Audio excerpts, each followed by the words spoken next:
Good morning, everyone, and happy React Day. But also, it's daylight saving time beginning here in the United States, which is why I'm broadcasting an hour earlier than usual.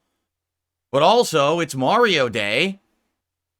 But also, today I'm testing new settings with my microphone with new noise gate and filters. Okay, there's a lot going on. So, let's investigate all of this one by one on today's episode of the Level 1 Podcast.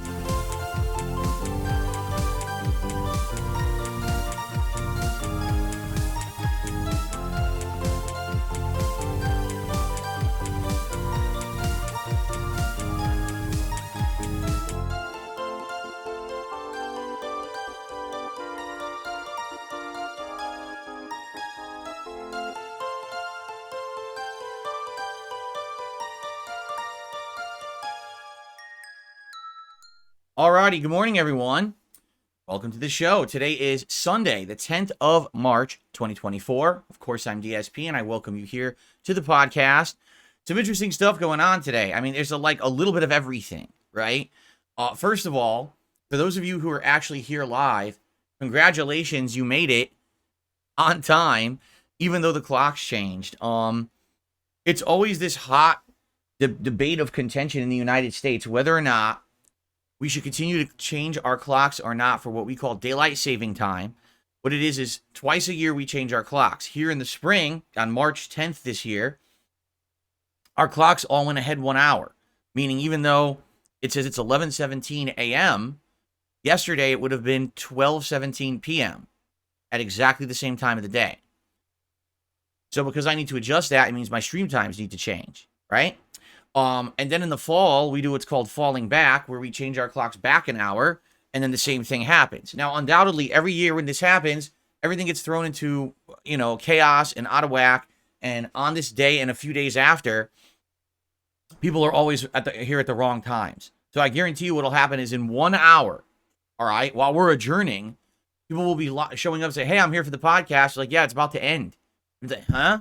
That's what always happens. Now, you might say, wait a minute, why are you still doing this in the United States? How did it originate? Well, I've heard all kinds of stories. I've heard it originated with farmers needing more daytime in order to do stuff like tending to their crops. And I've heard all kinds of ups, downs, lefts, and rights about this, different justifications. The bottom line is we don't need it anymore. Like, there's no practical use for this thing. And some states in the United States have outright abolished it and tried to get rid of it. So I live in Washington State. And you might say, well, why didn't Washington get rid of it? I honestly don't know, but I've read articles over the years that our state lawmakers want to get rid of it and have written laws to get rid of it. But then for some reason it stops. Like, for example, I think what happened is our lawmakers want to keep daylight saving time forever. Like, they don't want to undo it and never change the clocks. They want to have the clocks changed by an hour and keep it changed by that hour forever. And to do that, they actually need federal approval, which is weird because it's supposed to be a state issue, but in the way they want to do it, they need federal approval, and the federal government has never approved it. Like, they've presented it to the government, and it just sits on someone's desk and never gets pushed through or signed off on. So I don't know why we haven't figured this out yet. You would think if you're a lawmaker, right, and you want to please the people, and everyone in your state is yelling at you, just make it so the clocks don't change anymore because we're tired of it. It would just be easier for everyone. This is a simple thing for ease of life to do. Why on earth they wouldn't find a way to do it, I have no idea. Anyway, moving forward, starting today and all the way through until the fall when this will change again, basically all my streams are an hour earlier now, starting today. And I hope that, what's going to happen is people are going to be late. Like, for example, usually when I start my podcast, we'd probably have roughly between 250 to 300 people on the show. We have 200 right now. It's like, well, you know what happened? I know people are late. They don't realize that the clock's changing. Nothing you can do about that, right? I just hope that people will be here for all my React content today because it's a full day of reacting and people aren't there live for the reacting. It kind of negates the purpose. You know what I'm saying?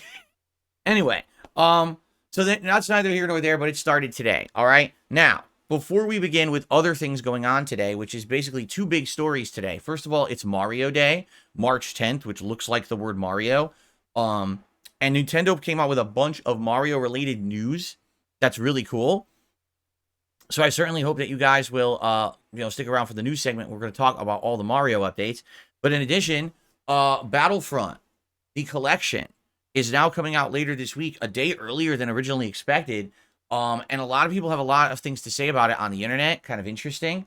So we're going to talk about that as well. So we got all that. But before we get to that, all right, I have another technical upgrade, update, good news, however you want to say it, in regards to this microphone.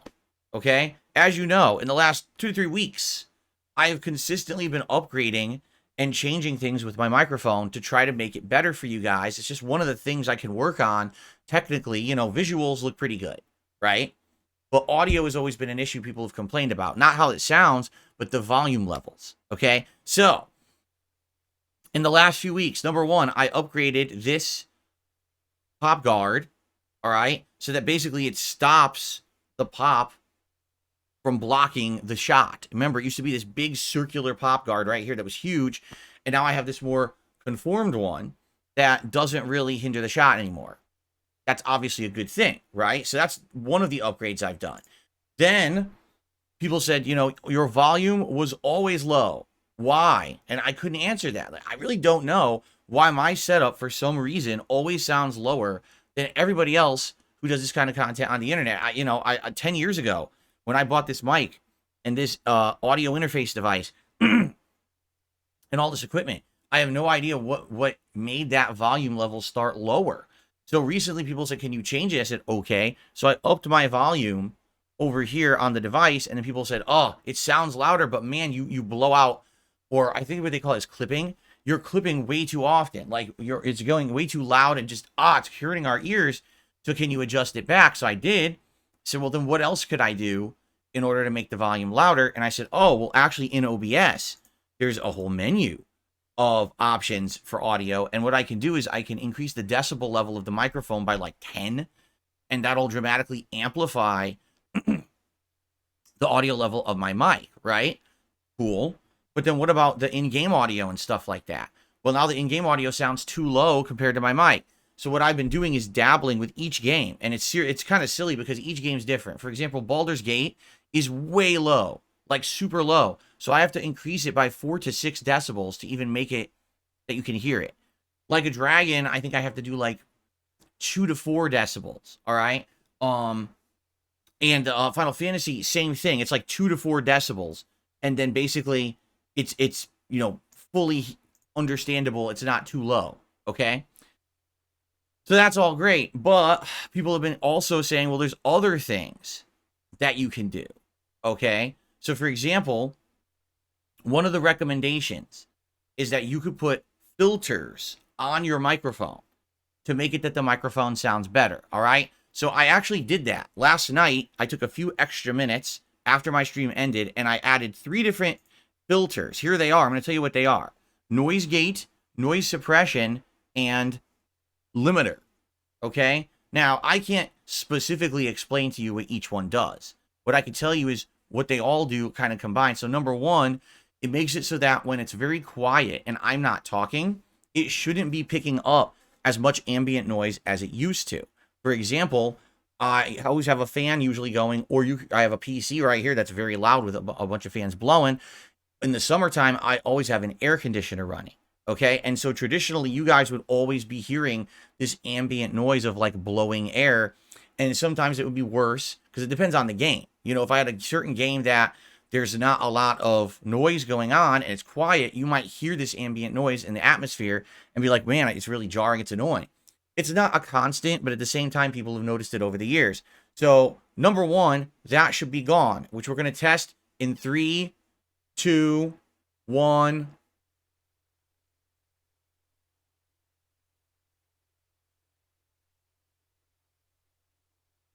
Do you hear it anymore? I don't think so, right? At least from what I'm seeing. It seems like once I quiet down, you don't hear it anymore, right? No ambient noise at all. It's silent. Am I correct? Did you guys hear anything or was it silent? Let's try one more time. 3, 2, 1.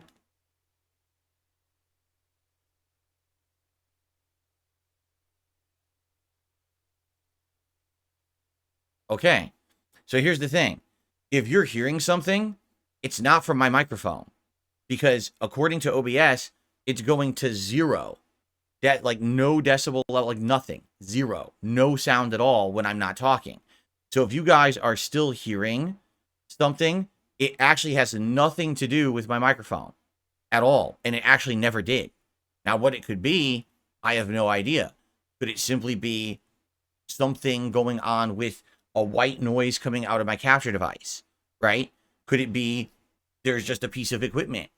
I don't know.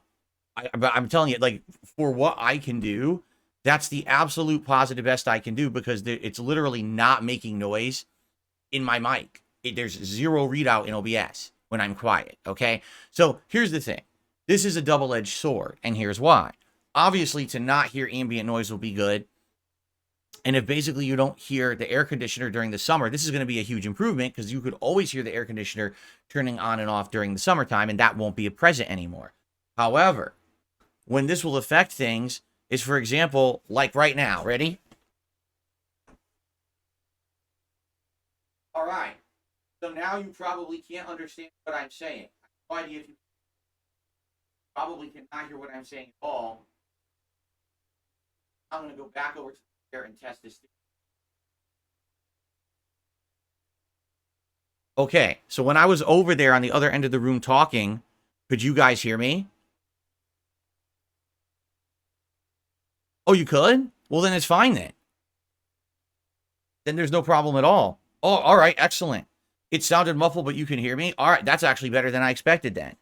I thought you would not be able to hear me at all. Like you'd be just dead, but you're saying you could mostly hear me? Okay, that's a good sign then. Because what I was afraid of is, for example, I get up to open my window or, sometimes I have to get up to the PC to do something and I yell at you guys, hey, hold on, I'm working on it or something like that. I was afraid that we weren't going to be able to hear it, but now you can hear it. Okay, it's fine then. That's good. That's a good sign. Maybe it means as long as I'm projecting my voice, you should still be able to hear it. Okay, so that's one of the things that this is supposed to do. Okay, hopefully that's an improvement. That's number 1. Number 2, what this is supposed to do is basically make it so that low tones as well as high tones don't max out. What does that mean? So, for example, when I increased the audio level of my microphone, it made it so that a lot of clipping was occurring. So if I was talking very loudly towards the microphone or right? Or clearing my throat. Basically what was happening was people were saying it was blowing out the mic and it was sounding awful and it was bothering people. Well, I now have these filters in place and supposedly it's supposed to stop that. Now, if it's not stopping that, you can let me know. And apparently I can change the parameters to make it better.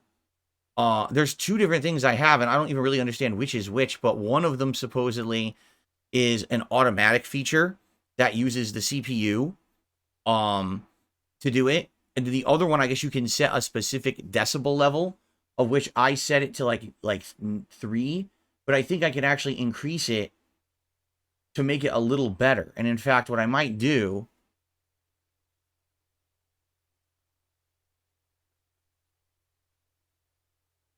okay, I just changed it a little more so that if it gets basically into the red, it should kind of stop. I did. I changed the parameter a little bit more. So hopefully it'll work. I don't know if it's going to work or not. We won't know until it's in practice. This is the first day that it's on. All right. So we won't actually know until I have it on kind of all day.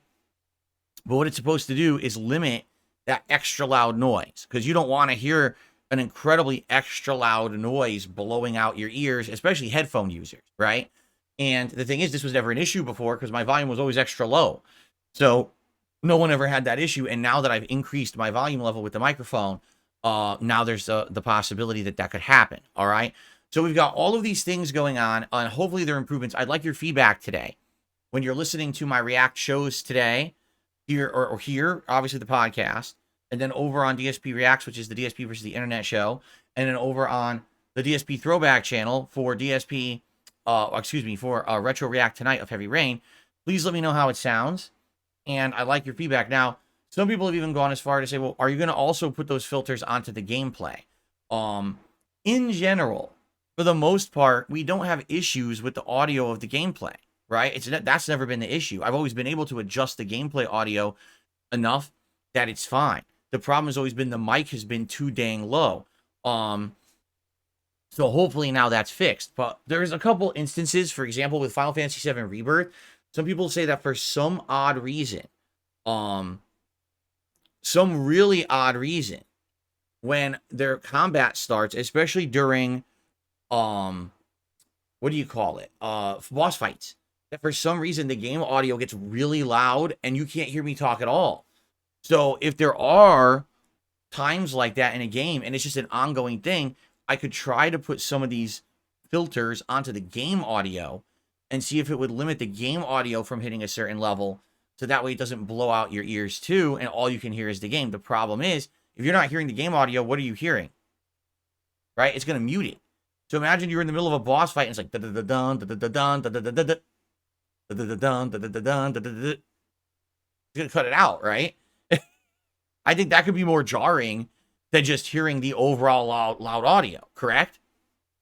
So I don't know. I don't really know what's the best thing. Oh, Dabhands is saying it's an annoying noise I've noticed since the volume went up, the slapping of the stress ball as I throw it about. Really? Well, let's test that.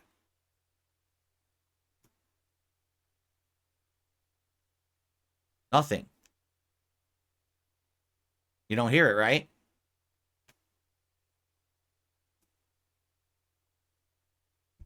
I dropped it. You don't hear. So this limiter or filter, I don't know exactly which is which, because like I said, there's a gate, a suppressor, and a filter, like a limiter, whatever they're all called. Hopefully this is working now. Water bottle on my desk too? Okay, let's try that. Ready?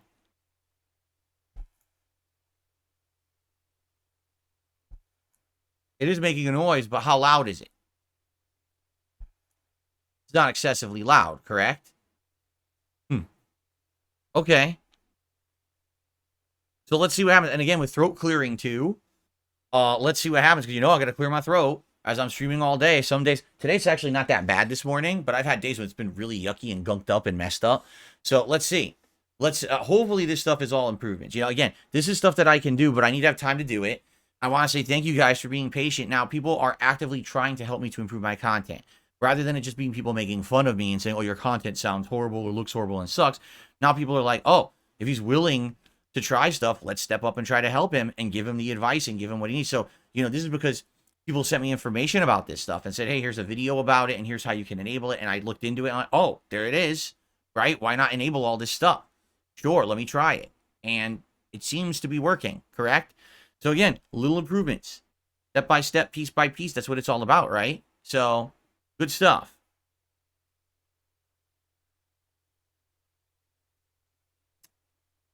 Anyway, yes, Raven says yes after 10 years. Well, yeah. What you got to understand is, 10 years ago, I was a different person. I was a stubborn asshole. Remember, I didn't even want to adopt direct capture. I was like, I'll just use a camera forever. And, totally not even understanding the benefits of live streaming, how much better the visual and audio quality is when you direct capture. I mean, I was an idiot, a very stubborn moron.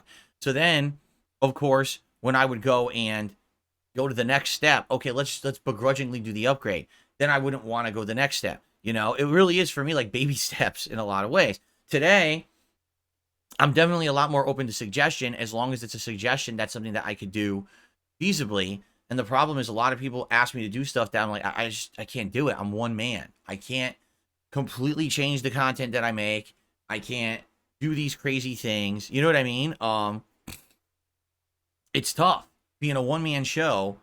And then when people actually help me with this stuff, it's even more tremendous. Like, take a look at some of the stuff that I've done in the last few years with the visuals, the audio, and let's be honest, even the gameplay level.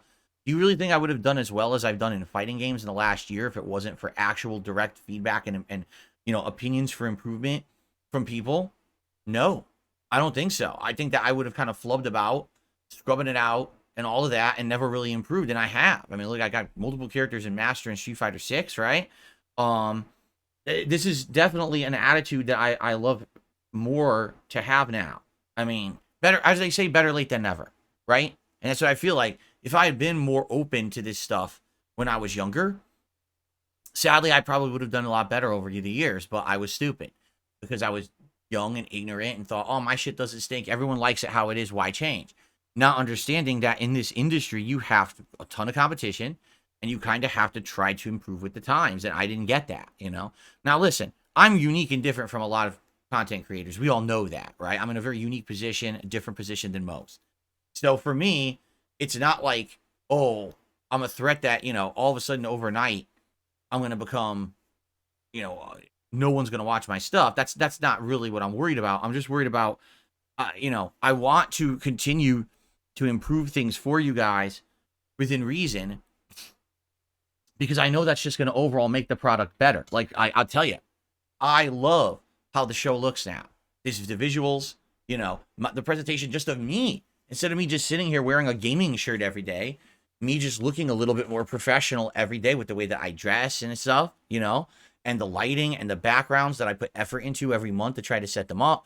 And, it just looks good, right? And now the audio is sounding better. And it's like, this is something that I should have done ages ago. But again, for me, it's like baby steps with this stuff. It really is. And now I'm kind of getting into the rhythm of, hey, let's just improve as much as we can every day, right? When I can, because I can't do it every day. Some days I'm so slammed, I'm so stressed. You know what I'm saying? There's nothing I can do about that. That's life, right? So not every day can I instantly be doing things and changing every day for the better. Like, for example, the suggestion to put these filters on the mic has been for like 2 weeks.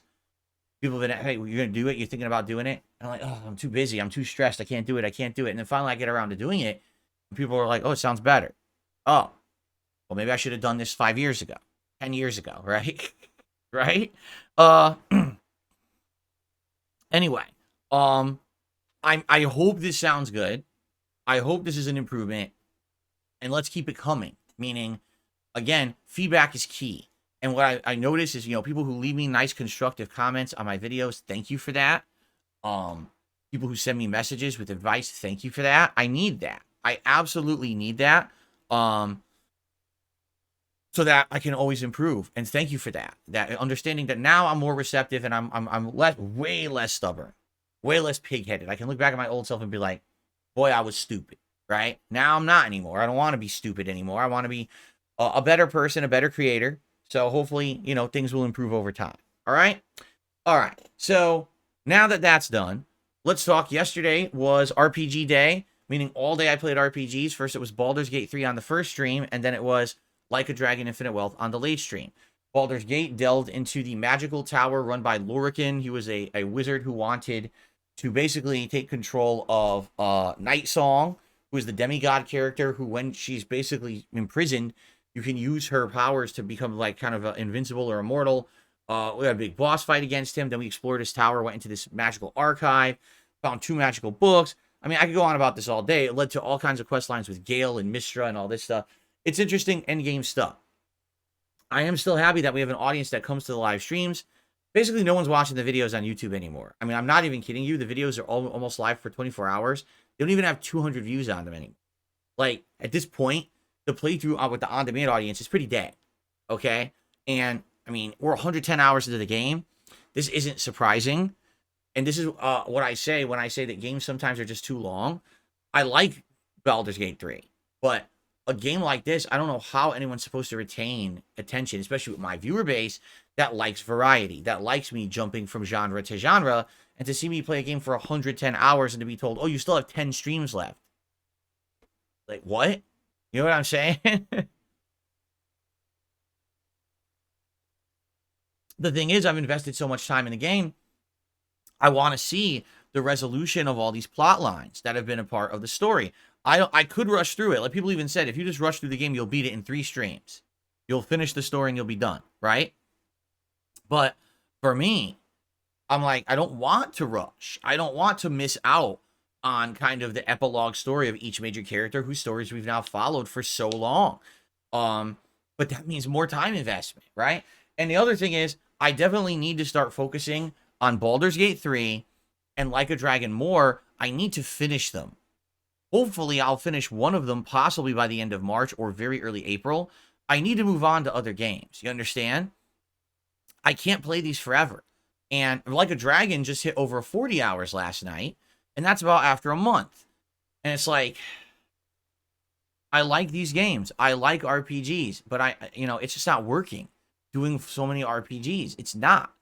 I know the audience is exhausted just like me and are tired of RPG mania.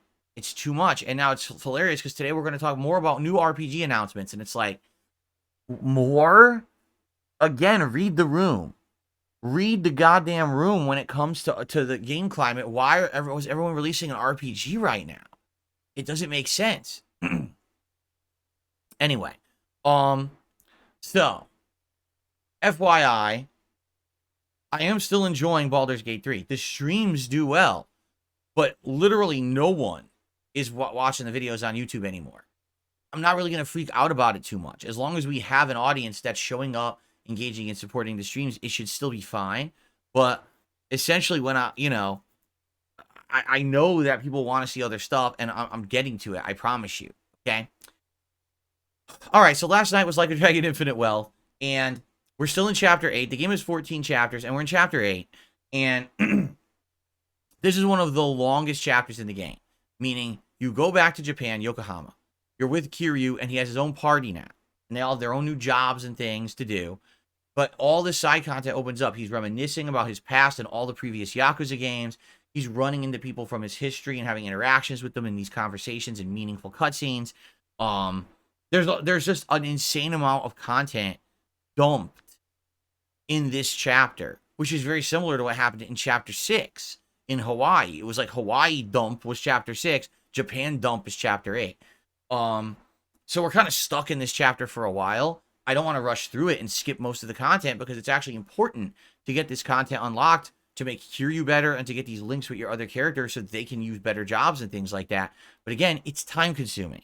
So, I played last night 2.5 hours, and we did advance the plot a little bit, like a tiny little bit. We had like one meaningful story cutscene that was maybe 15 minutes long. And then we had, an interaction with a character from the previous Yakuza games, and that's unlocking some content too, which is great. But it's like, okay, so I played 2.5 hours and basically had the most minuscule movement in the game. It's like, geez, moving like a slug. And again, I feel like the 2 games I can finish most quickly right now are Baldur's Gate 3 and this one. Probably Baldur's Gate 3 first, okay? So I need to make a push to play them more, which is why I'm going to tell you in a moment what the schedule is for the rest of the week. We're actually going to play them a little extra this week to try to get a little bit extra further in them, okay? So anyway, that was RPG Day yesterday. It went fine. Had a good time with that. Today, it is React Day. So right after the show ends, we're going to head over to the DSP Reacts channel for DSP versus the Internet, my weekly Clips React show. Hopefully it goes well. This week, I can tell you, we had less submissions. Like, for example, like last week, we had something like 11 Ultra member submissions. This week we only had 7. So I don't know if people just didn't renew their memberships or they just didn't post up for the week. But yeah, there were way less submissions this week. And then for standard member submissions, I think we have around 20 something. But the thing is, we almost never get through them. So there may be potential that today we get through everything. Like we might actually get through everyone's submissions today, which is a good thing. All right. But there's a couple that I skipped. One of them is a video about a guy singing about genitals or something. And I'm like, we're not going to watch that. I'm not going to ever watch a video about some guy talking about genitals. It's stupid. Okay? There's another video that would have been pertinent and timely weeks ago. Basically, I guess this week, someone, I don't even know who they are because I'm not aware of the Tekken community when it comes to the FGC, but someone kind of like analyzed my gameplay of Yoshimitsu and said, oh, here's the flaws in Phil's gameplay where he can improve. The problem is I'm done with Tekken 8. Like literally, it's sadly useless information now because I'm done with it. I've made my decision. I'm done. I'm not going to invest more time in it because I just don't have the time for it, and I needed to drop a game anyway to make room for new games. So Tekken 8 is it. So there's no point in me watching that video because it's just going to be information after the fact that I don't need and I don't want, quite frankly. All right. So there's a couple of videos that I like skipped. So hopefully the other videos, like I said, I'm hoping we will get to the point where we'll be able to watch everyone's video. I know people have been saying for the last few months, it's kind of unfortunate that we don't get to as many videos. Oh, by the way, there's no super member questions this week for the first time in ages. So there's no Q&A segment. It's going to be all watching the videos this week and no like 20-minute break to answer questions this week. So I guess we'll see how it goes and go from there. So anyway, yeah, good stuff. And it should be a good show. Then tonight on the late stream, 6:45 p.m. Pacific Daylight Time. Yes, I have to start saying that now because we are now in daylight saving time. So I have to say Pacific Daylight Time so you know that. It's going to be Retro React, Heavy Rain over on DSP Throwback, where we're going to go back down memory lane and back to my original playthrough yet again. This will be the fourth. I think this is the fourth straight week that we're doing it. I'm pretty sure it's the fourth straight week that we're doing it now. For a monthly, we've been doing this every Sunday night.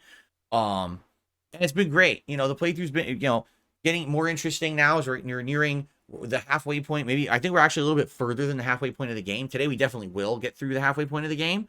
And it should be a good time to relax and enjoy and see how much further it gets as Ethan keeps doing his trials. Norman Jaden keeps using the RE to try to investigate and find the clues. Scott Shelby keeps investigating from the private eye standpoint. And of course, Madison just does random stuff. It's so weird. She's the one character that's not invested in the story, but she's part of it. I don't know.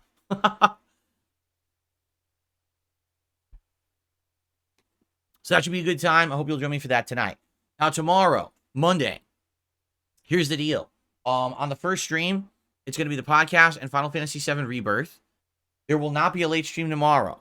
2 reasons. Number 1, I'm filming Patreon private react stuff. And number 2, I'm trying to do more work on my private personal stuff going on behind the scenes this month.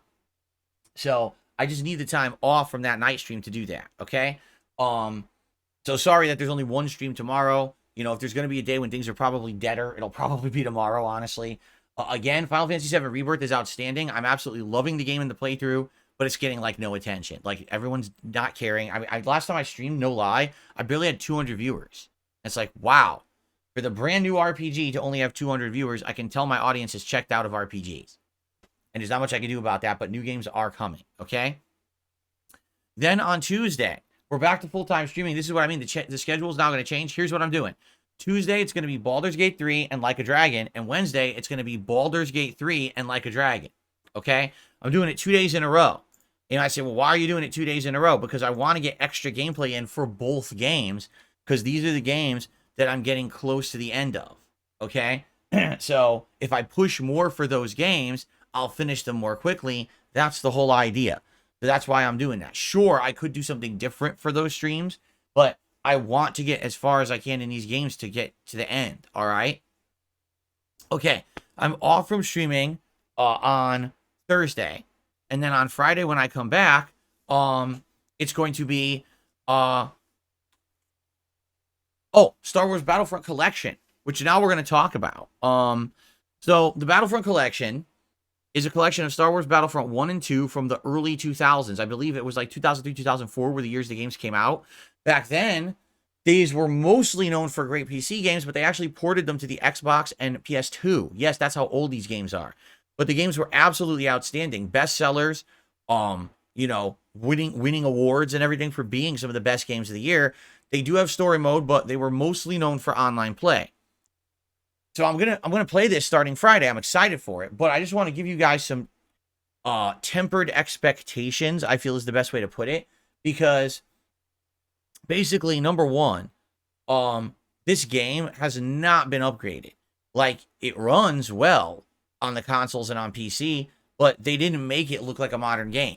Basically, the graphics are kind of outdated, okay? So I want to temper expectations here. This isn't like they fully remade it with insane visuals and stuff like that. It basically looks like the best version of these games from the 2000s. They're going to look like older games, okay? The thing is they play well, but they look older. That's number one. Number two, they released a trailer for it today, and apparently the big thing that everyone's talking about, and this I will agree here, this is a very valid concern and criticism. Apparently this collection is not cross-platform.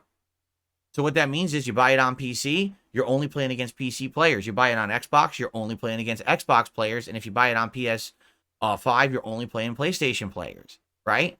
That's a problem, in my opinion. Because a game like that, you know that there'll be a player base at launch, right? The first week, 2 weeks, you're going to have a lot of players. But what's going to end up happening is, over the time that this game is out, it's going to decline in popularity. People will stop talking about it, and your player base will shrink, right? So here's the deal. If I'm going to get this on console, which I was planning to do, I'm going to have to get it on PlayStation. Why? Even though I like this controller a lot more.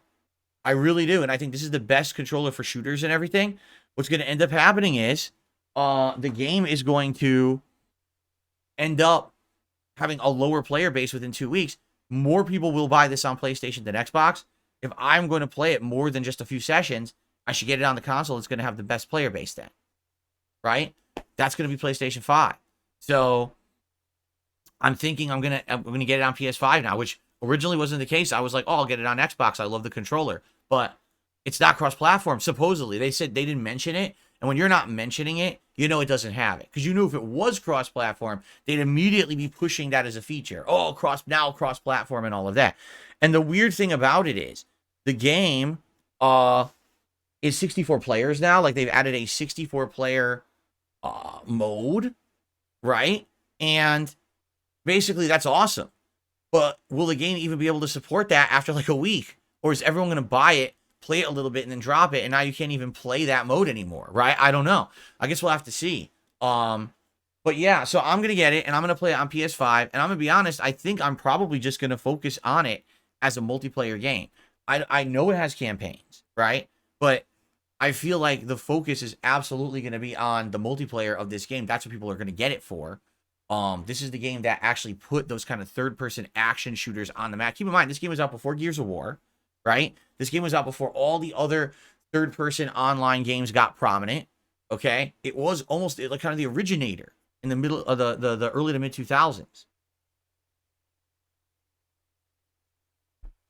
So, yeah, I'm thinking that's the deal. And hopefully you guys will join me on Friday when I try it. And I think I'm going to do it as the daytime stream. I do. I think what we'll do it as the day stream. That way we can get good gameplay in of it and get a good chunk of multiplayer beforehand. Now, here's the deal, right? If I'm going to do that as the day stream, that means I got to do an RPG as the night stream. And it's probably going to be Final Fantasy. But I don't know who the heck's going to show up for Final Fantasy VII Rebirth at night. If people aren't showing up for it during the day, right? Probably it's going to be even worse at night, right? I mean, I'm just being honest here. So I don't really know how that's going to work. I guess we'll have to find out. We'll have to try it and find out. So if that's the case, if it ends up being a Battlefront Collection multiplayer and then Final Fantasy VII Rebirth on the night stream on Friday, then that means Saturday is going to be Baldur's Gate 3 and Like a Dragon. Sunday is going to be React Day, right? Monday, I'll probably do Final Fantasy as the day stream, and probably that Monday night will be the final Monday night this month. I don't stream because I have to do the final like patron reacts and stuff like that. And then that Tuesday, Wednesday, I'll probably do like Baldur's Gate each day, and then do like one day Battlefront and one day Like a Dragon, something like that. Okay, so that's probably what we're looking at. All right, FYI for schedule wise for next week. It's gonna be a little weird and gonna be juggling a lot of stuff. But I'm hoping to push progress in these games that I'm getting close to the end of so we can beat them sooner rather than later. Like I said, if we can finish Baldur's Gate 3 by the end of this month, that would be ideal. Because that means that then I can focus on other games. I'll be honest, like I'm actually pushing to think that maybe I don't do one or two of the major side quests near the end of the game of Baldur's Gate 3. Like people have been saying there's this one called Iron Throne that's the most annoying thing in the game. And even though it does have an interesting payoff, since I'm at the end of the game, and interest has waned, maybe I just shouldn't do it. I don't know. We'll have to talk about it, okay? Excuse me. So here we go. Now I'm clearing my throat. And I wonder how it's sounding on the mic. I wonder if that's blowing out the mic or, how is that overall sounding? Did that sound any better than it did previously? Because I got I got the filters on and the gate, the suppressor, and the limiter. Did that sound any better? Bill Williams says it was much better. Thumbs up. Was it really? It was lighter for sure. Good. Oh, well, this is excellent. This is excellent. Okay. The limiter is working. People are saying it's working. All right. Hey, if you're watching this on demand, please give me feedback. And I will say again, guys, please, if you watch my content on demand, leave comments and give me your feedback too. I need the feedback. I mean, I get live feedback from the audience, but I'd like to know from the on-demand viewers as well. You guys are watching, and I want to know your opinions, okay? Okay. Cool. So, that's the schedule for the next week. Ladies and gentlemen, it is time for my favorite segment, your favorite segment, and everyone's favorite segment. It is time for DSP News, and today it is Mario Day, meaning March 10th, or Mario, if you spell it out. And Nintendo had a series of interesting announcements to make today, which I would like to share with you regarding Mario content, okay? So the first... Are you ready for this? Paper Mario and the Thousand-Year Door will release on May 23rd on the Switch. For those who don't know, Paper Mario and the Thousand-Year Door is, I believe it was the sequel game in the Paper Mario series, originally released on the Nintendo GameCube back in the day. This is the game that I played about 10 hours of when I had a GameCube, and I loved it, but I never finished it. Now, I couldn't tell you why. I mean, my life was very different over 20 years ago. I was probably busy with life and other things going on, and I just never got around to going back and finishing it. But I remember really enjoying the game back in the day and wanting to play more of it. But I never have. So if you guys are interested in that, it's a possibility. However, I'm just going to forewarn you guys. It's an RPG. And people are already complaining about RPG overload. Now, this is maybe a special case. This is one that I've never played before. This is one that you guys have asked for years. I've mentioned how much I liked it back in the day. I don't know how this is going to go. All right? I mean, I would like to play it, but I don't want to throw another RPG into the mix. If people are RPG'd out by, right now it's March. In 2 more months, are we really going to be ready for more and more? I don't know. Anyway, so May 23rd for Paper Mario and the Thousand-Year Door remake. Luigi's Mansion 2 HD is coming out on June 27th. Again, for those who don't know, Luigi's Mansion 2 was an exclusive to the Nintendo 3DS back in the day. In fact, I own it. I think I have it here somewhere. I bought it 100 years ago when I was, earlier on into my YouTube presence. And I was looking to travel a lot. I wanted to have some games for the 3DS to play when I was traveling, and that was one of the ones I bought, but I never actually played it. So maybe I could get around to finally playing it if you guys are interested in that, okay? Dr. Mario, Mario Golf, and Mario Tennis, the Game Boy or Game Boy Color versions, are all going to release on March 12th on Switch Online. So if you have Switch Online, some more throwback old handheld games are going to be released. For me, for those who don't know, Dr. Mario was huge on the Game Boy. Like, it was one of the most popular Game Boy games of all time, kind of almost paired with Tetris. So it's a great game. Then again, there was already an NES version available, so it's not like a huge deal that the Game Boy version's coming out, right?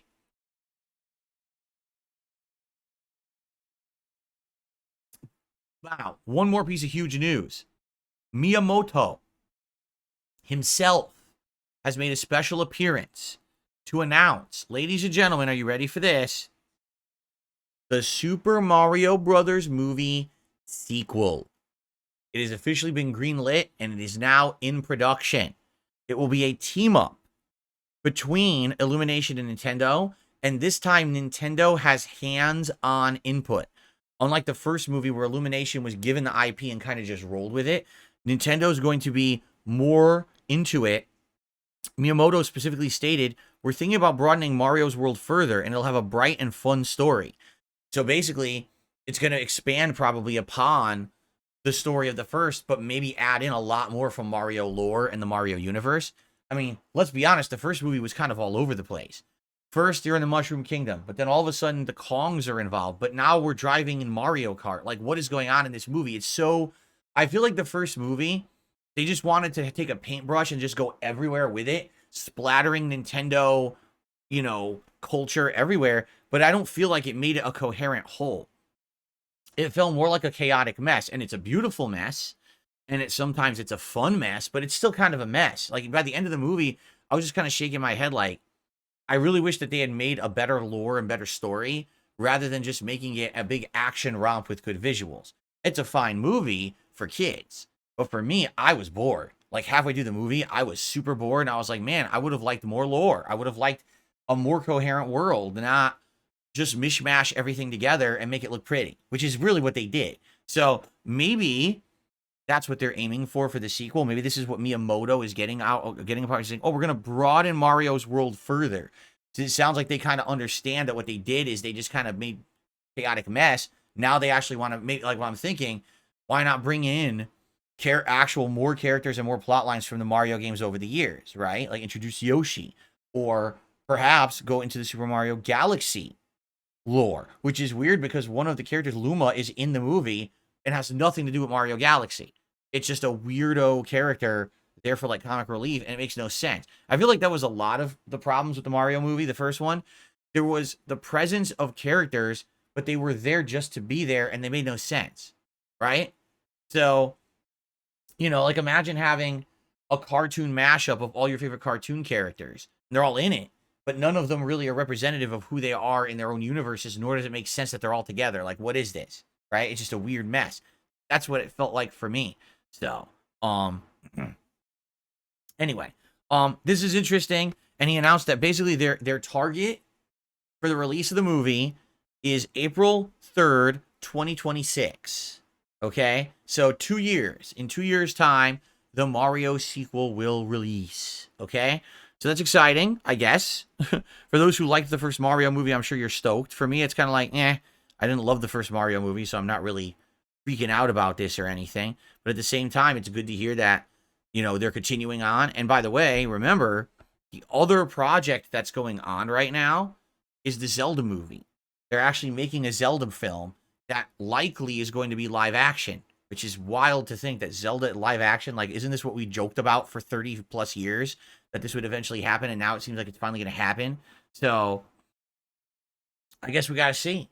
But good news. I mean, for me, the big news here is Paper Mario in May, which I'm excited for. But again, with all the current RPG overload we're already feeling, right? Does it really make sense? Like, people want Dragon's Dogma, but I can't play Dragon's Dogma because I'm already playing 3 RPGs. Let me finish a couple RPGs, then maybe I'll start Dragon's Dogma. Oh, but then Mario Paper Mario's coming out, and it's like, why are there so many RPGs? Why are they doing this to me? Why are they doing this to me? I don't know. Okay. Anyway, guys, that's the news for today. And by the way, yes, I am a little tired today. Obviously, number one, I've lost an hour of sleep.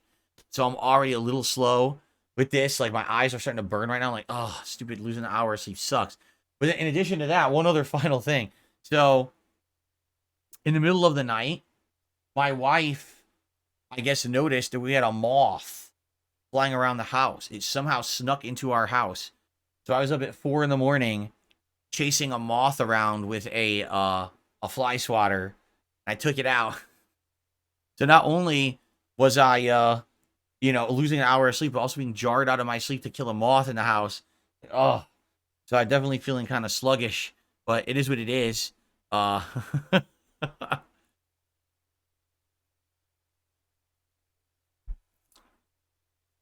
Anyway, all right, so guys, that's what I've got for today for the show. All right, now it's noon.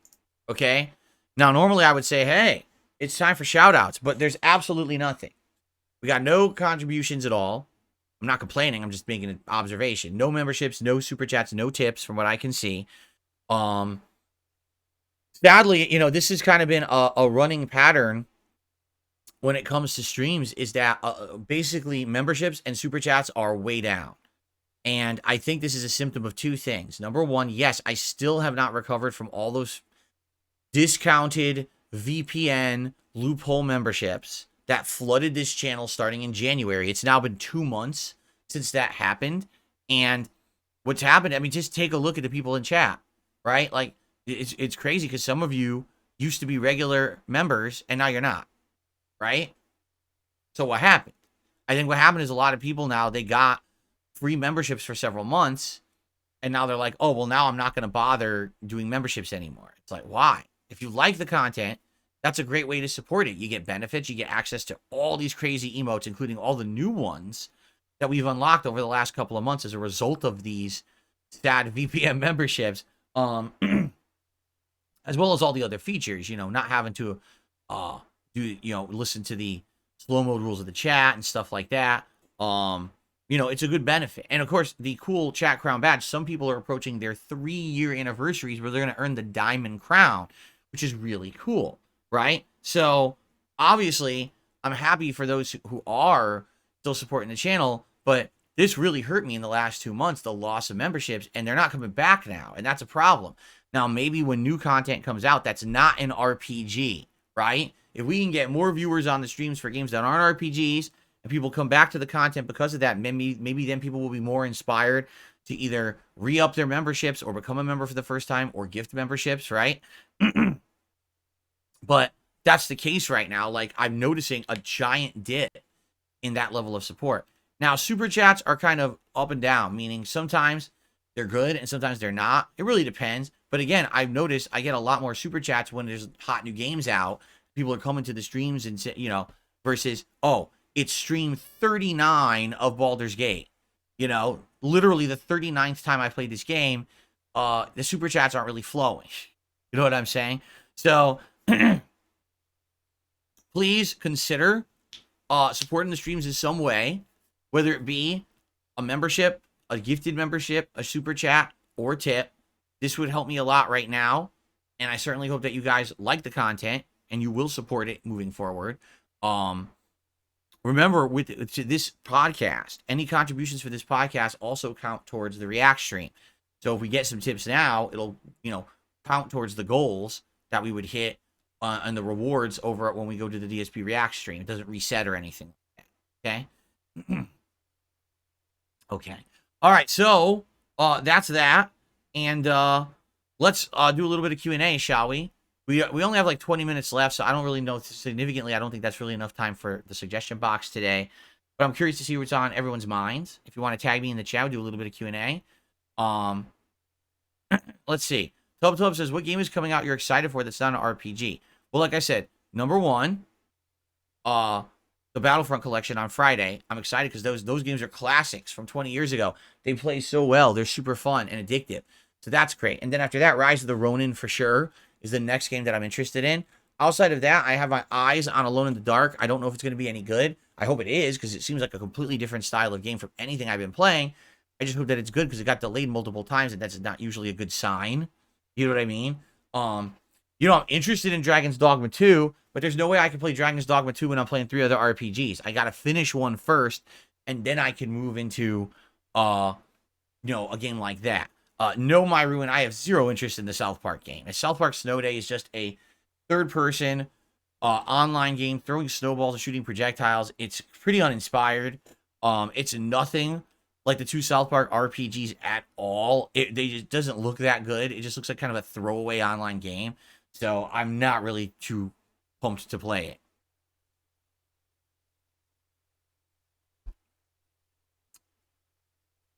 it. Derek, welcome to the stream. Ellipsian says, whenever you have downtime, maybe check out the Tomb Raider classics. I mean, maybe, but like I said, number one, those games are very, very outdated. Meaning, I remember playing them back in the day, and the gameplay elements it makes it a grind of a game. They were revolutionary for the time, but considering how much games have changed since the Tomb Raider games came out, they basically now wouldn't be that fun to play, I feel. So that's why I just basically didn't really care too much about them, and I skipped them. All right? But maybe in the long run, if people wanted to see them, I would consider it. Agent Coop says, Friday night will be an awesome nostalgia trip with the Battlefront collection. Agent Coop, I'm doing it as the day stream on Friday. Yeah. I'm actually going to do it as the daytime stream because I'll get a little bit more gameplay in doing it that way. So if you want to see Battlefront, be here for the day stream on Friday for 3+ hours of multiplayer. I'm gonna jump right in and see how much we can get. We can see. I don't know how they've separated it because it's 2 games in one, and I'm wondering, did they just put all of the maps into like playlists and you can play them all, or did they separate it by game? You have to boot up either the first game or the second game because that would make it more messy. I feel like if they make it all separate, then basically what's going to happen is you're going to have a player base split. Some are going to boot up the first game, some are going to boot up the second game, and there's not going to be consensus on what's the one to play. You know what I mean? So maybe maybe they put all the gameplay elements for the second game into the maps from the first, and you could just play them all. I don't know how they've done it. We'll have to see. Well, Derek, I hope you hit your fitness goals for the month.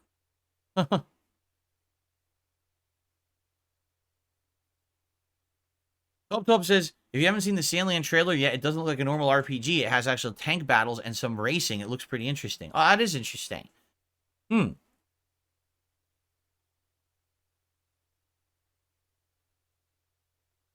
is the earliest we'll see Street Fighter 6 again? Maybe this summer. I would say I definitely want a break from fighting games now. All right, just being honest, I need the break.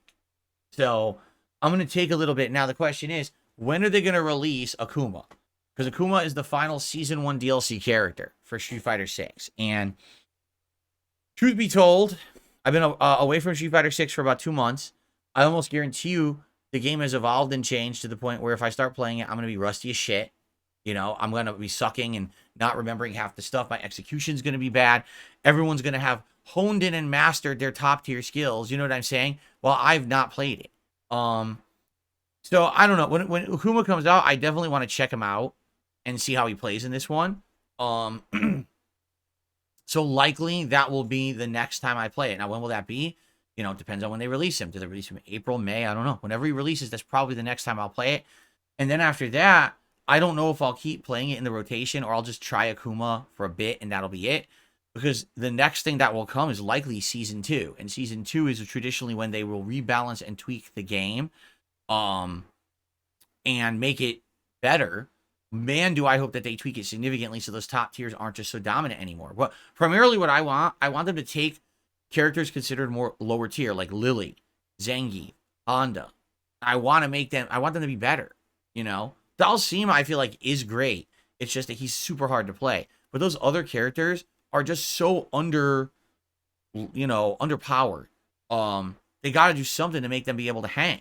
I mean, to give you some perspective, there were no Hondas, no Lilies, and only one Zangief in the entire Capcom Cup.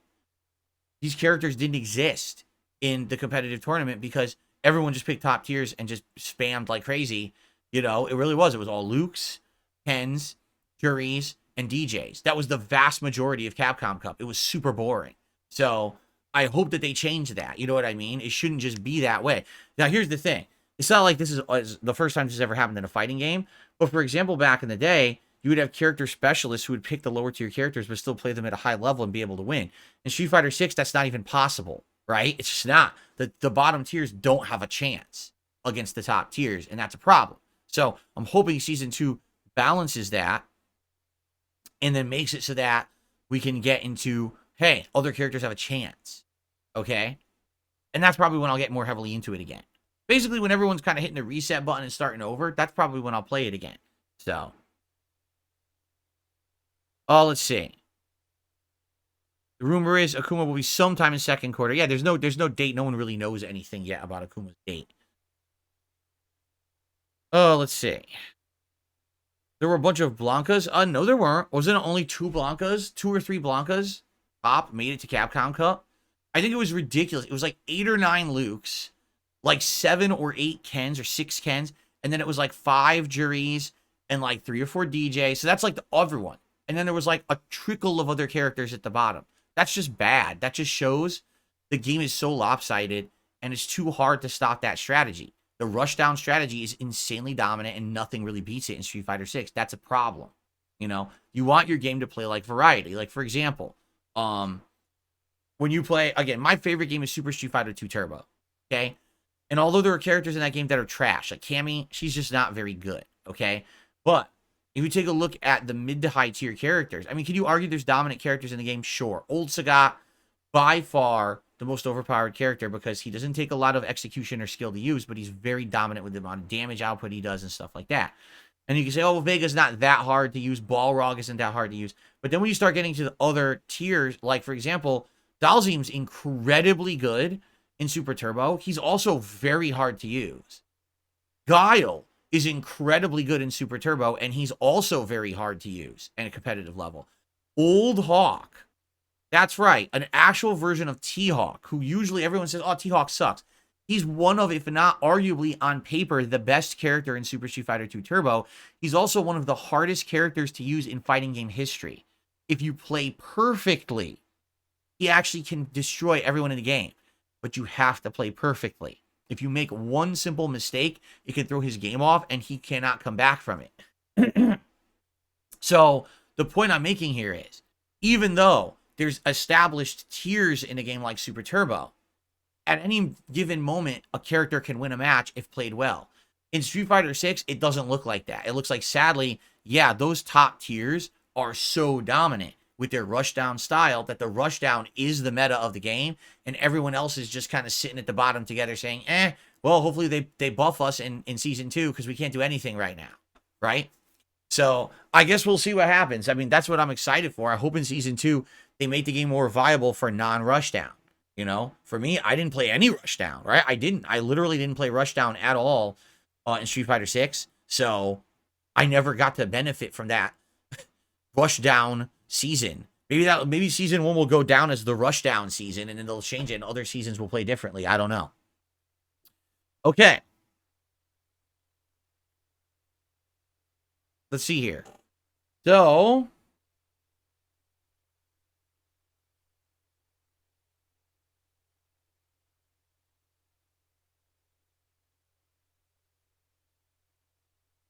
well, when I get that to load, I'll take a look at it. No, still nothing to shout out, guys.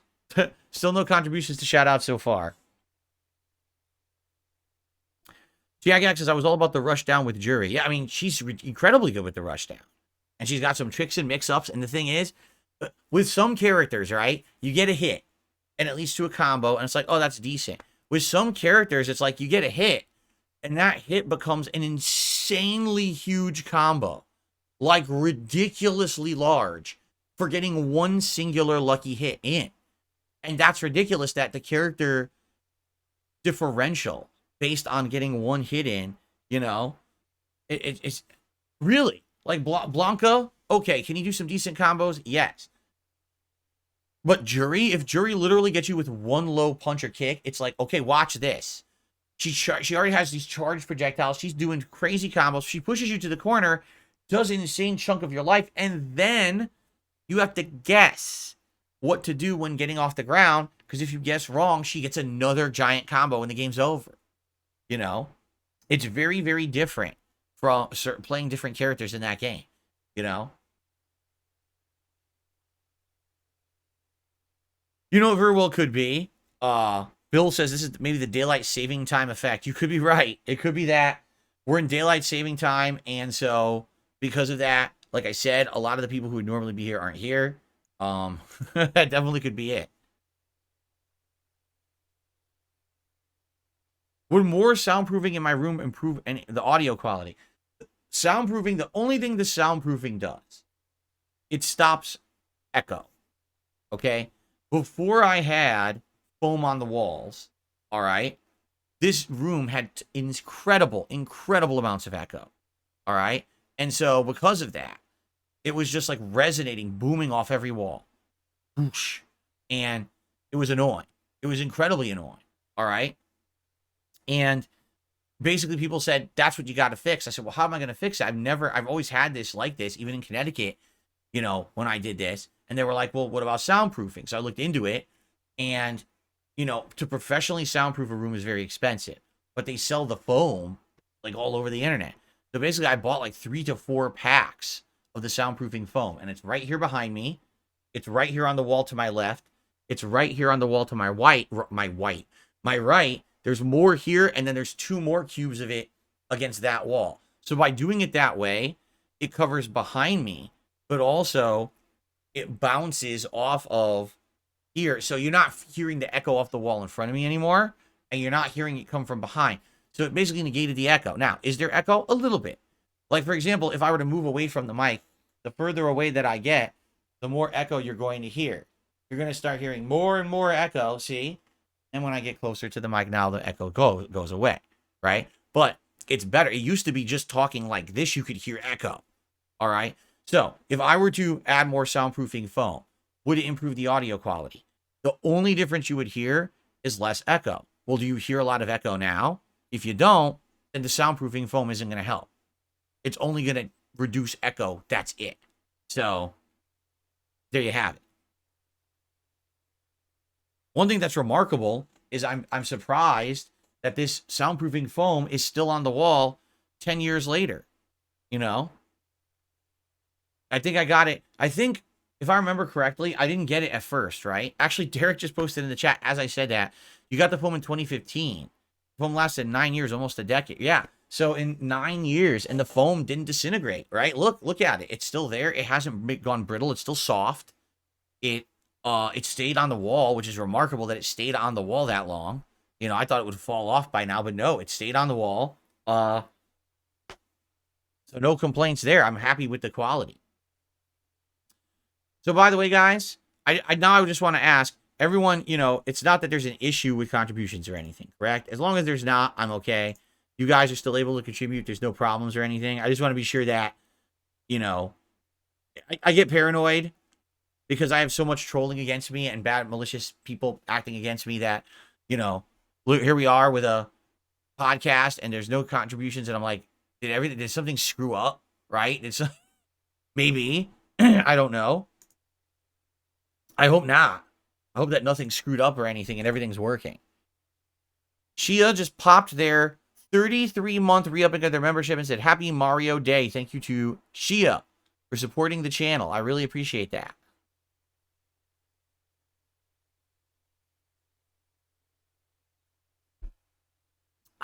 Okay.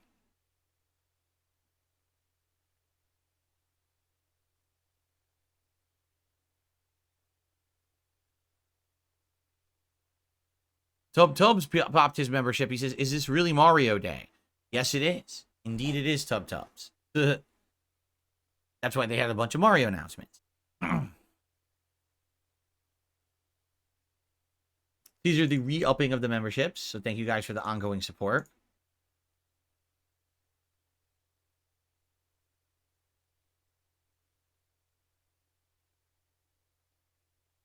Yeah, all the pixel art behind me is very old. All this art I bought at conventions back in the day when I actually used to go to conventions, and I would go to the artist alleys to support the artists there and spend some money because it would help them out and I get a nice piece of artwork. Excuse me. This one, this one I think is the oldest one. I think it actually says 2009.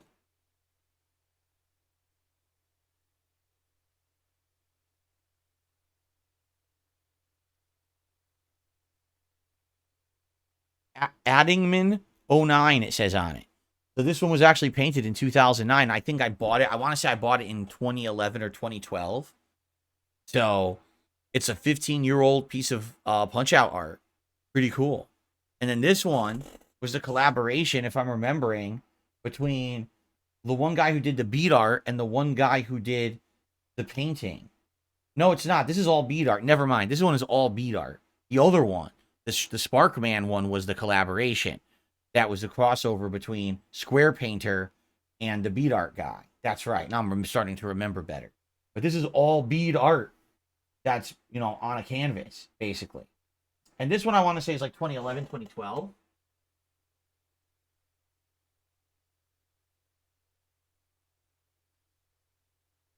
Pixel Papa at Too Many Games. But it doesn't have a date. So I don't actually know when he made it. But I'm sure if you go back in time in my videos and you see when did I attend Too Many Games, you'll know when I got it because it was probably very old. I would say 2012, probably. Maybe even 2011, but probably 2012. So pretty old.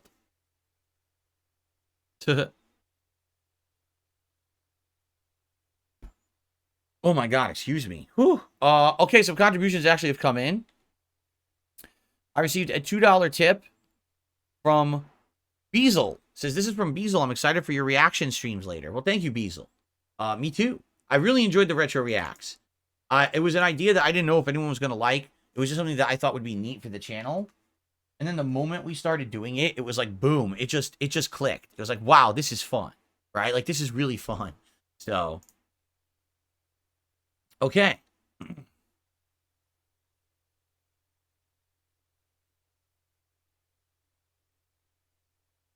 And I received a $25 tip from 1 Minute Man. He said, several times when playing Baldur's Gate 3, you successfully resolve confrontation without combat by choosing clever dialogue in a common rational manner, and you're on friendly terms with demons and devils. You think choices can be applicable to real-life situations and are a reflection of your own mindset. Also, could it be possible these options exist that the game can be played entirely focused on charisma, wisdom, and intelligence? Would you consider that for your second run? It could be an entirely new experience for you and your audience. You know, my experience with the whole charisma dialogue deal started with Fallout 3. Until I had played Fallout 3, I had never really experienced a game where you could just, like, talk yourself out of every situation. Now, I had played Mass Effect 1, okay? And I had played Mass Effect 1 before I was a YouTuber. So I had some experience with the whole Paragon Renegade dialogue options and seeing how that could change stuff. But in general, in Mass Effect 1, almost every time you were going to fight, you pretty much had to fight. Like, there was very few times where you could just talk yourself completely out of a fight. There were a few, but it wasn't prominent in Mass Effect 1. What I liked about Mass Effect 1 was you could choose to be good or bad depending on your choices of dialogue. And you could talk your way into different ways to do situations, but it wasn't like, oh, just get out of everything, right? So you're right. What I'm noticing a lot in Baldur's Gate 3 is that if you have high charisma, which I've had, this playthrough has been high charisma playthrough, correct? Definitely, it allows you to get to completely bypass things, right? Like people were actually saying when I was fighting General Thorm the final time, I skipped an entire boss phase. That basically, that was very similar to the end of Mass Effect 1, where you can talk Saren out of being evil, and he wants to basically break free of the control of the Reapers, but then the Reapers basically assume control over him anyway, and you have to fight him as the final boss regardless. But yeah, like, apparently there was supposed to be another phase fight for General Thorm, and I skipped it, because I gave him the dialogue where he kind of wanted to be redeemed, but then it didn't matter, because then the evil god took him over and turned him into their avatar or whatever, right? So, the thing is, I really like that. I like the idea that because of your choices, because of your leveling, and because you're clever with dialogue options and the like, you can get out of situations in a video game. Now, here's the thing, like, maybe that's too dominant, because, for example, I remember a game like The Outer Wilds, where, not Outer Wilds, excuse me, The Outer World, where it seemed like you could just do that the whole game. And it was, like, I think I talked my way out of 90% of The Outer Worlds, right? I just had this high charisma, whatever it was, and it was just like, talk, and there was nothing else to it. I mean, if you could just talk your way out of everything in a game, and there's no challenge to the game, you know what I'm saying? That's also kind of maybe too easy, right? You want a game to have some element of challenge. Not that you can easily just bypass everything in the game and just kind of fly right through it. So, that being said, I like the fact that you can do it. I don't know if I would want a game where you can do it entirely. Now, would I do a second run of Baldur's Gate 3? Is it possible eventually I would do that? Yes. I would be far more interested if they did DLCs for it, which I don't know if they're going to. But for a game that's over 100 hours long, and it's taking me so long to get through it, likely any chance of me replaying that game is going to be years and years and years down the line. It would never be right away. It would never even be anytime soon or anything like that, you know? I compared this to Witcher 3. Witcher 3 years ago, when I played it as a new release, was one of the longest playthroughs I'd ever done. And people were immediately like, will you replay it? Maybe someday. And the game's been re-released for modern consoles, even more upgraded and everything. I'm like, nah, I'm still not interested, Maybe one day I will go back and play Witcher 3 again, but I just, there's so many other RPGs right now to play.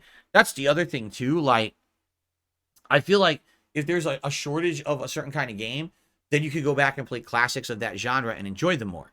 But if there's already an overabundance of new releases of RPG, why are you going to go back and play a 100+ hour playthrough of an older one you've already played? Wouldn't it make sense to play the newer ones, right? And that's the thing. Like right now, if I feel like I got so much going on in the realm of RPGs, and it just seems like they just won't stop coming out. Dragon's Dogma 2 is about to release. Sandland is coming out. Paper Mario and the Thousand Year Door is coming out. And it's like, dude, why are there so many? I'm never going to finish playing these RPGs. It's always going to be RPGs, it seems like. And that could be very, repetitive and or not as entertaining for an audience to see the same style of game over and over. So, am I going to play a Baldur's Gate 3 again eventually? Maybe someday. Will I do it soon? No. Will I do all dialogue? I have no clue. We'll see, because I feel like that's kind of the run I went for with this one, with the charisma build. I feel like I've gotten through a lot of that stuff, so.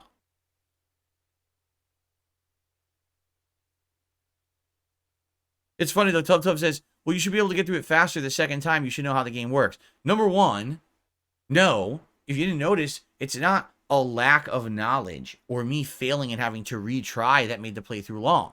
The game's just drawn out. That's how the game's designed. So unless my second run is skip 90% of the side content, I don't think it's going to be much shorter. Number two, if I'm doing a second run, I probably want to do it different, right? Maybe this time I would take Gale with me from the get-go, who I've ignored the whole playthrough, right? Like maybe Gale, Halsin, right? Pick the characters who've just been sitting around in camp unused. Maybe those would be the characters who I would take with me. Or build characters completely differently. And if I do that, now I'm learning the game from scratch again. So no, it wouldn't be like, oh, I know what I'm doing turbo through. It would be the opposite, where I'm trying new things, and again, I'm kind of learning from the start. So there you go.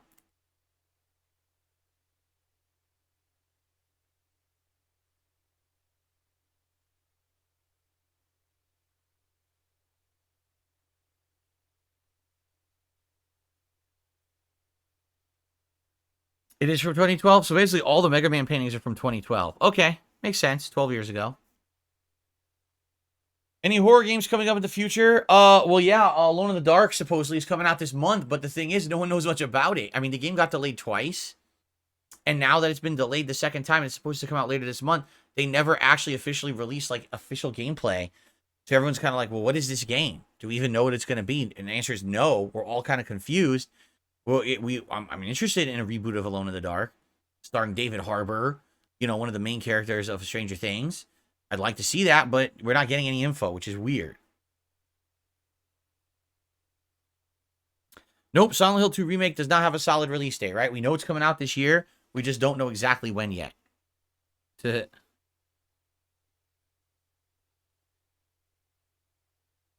Oh, man. See, I lost an hour of sleep because of the stupid daylight saving time, and here I go with the yawning. Like, ugh, man.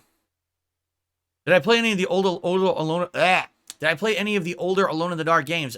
Very early on in my YouTube days, I played one. It was a reboot, Alone in the Dark, from back then. So we're talking like 15 years ago. And it wasn't very good. It was full of game bugs and issues. Bad performance graphically, and like, crashing and glitching and stuff like that. So it wasn't a very good game, I remember. It was actually one of the more annoying games that I played in my earlier days. But that's the only one I've ever played. I never played the originals from back in the day.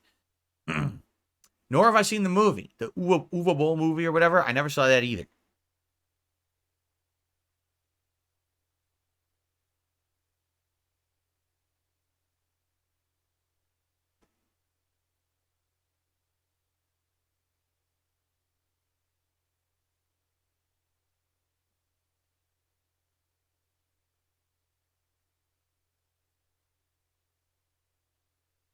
Okay, guys, I think it makes sense now. Let's get the show wrapped up, so that way we can get set up for the React show. Remember, we're all moving over to DSP React to watch DSP versus the internet after this. If you're here live on the stream, you should see a pop-up that says, hey, everyone, head over there and join that stream. If you're watching this on demand, well, I hope you've enjoyed the show. I hope you'll check out all my React content today, whether it's on DSP Reacts for the Clips React show, or whether if it's over on DSP Throwback for the Retro React of Heavy Rain later tonight. It should be a good, solid day of reacting, okay?